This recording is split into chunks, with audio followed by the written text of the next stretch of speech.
Ilan Kapuli. Ano pangalan mo, ate? Nandira po. Ilang taon ka na? Ano po, 15 po. Nagtapos ka ngayong taon. Opo. So, anong pakiramdam? Masaya po. Saya. Ano yung masasabi mo doon sa mga estudyante na hindi pa nakapagtapos? Patuloy lang po nila. Makakarating din po sila sa kararapan nila. Yun yung ano yung mensahe mo sa mother mo na kasama mo ngayon? Si mother, andito si mother. Yan.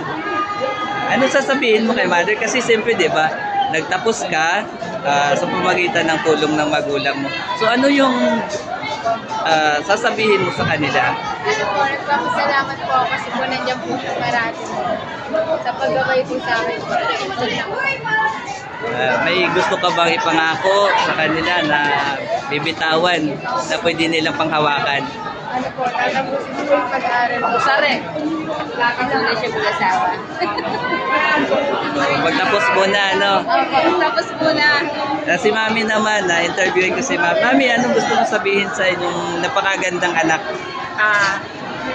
Gusto ko lang din na makapagtapos siya sa pag-aaral niya at tuparin niya yung mga pangarap niya. Yun. Thank you so much, Mami. Sana makabigay tayo ng inspirasyon dun sa mga tao na gusto makapagtapos ang kanilang mga anak at saka yung mga anak na Thank you so much.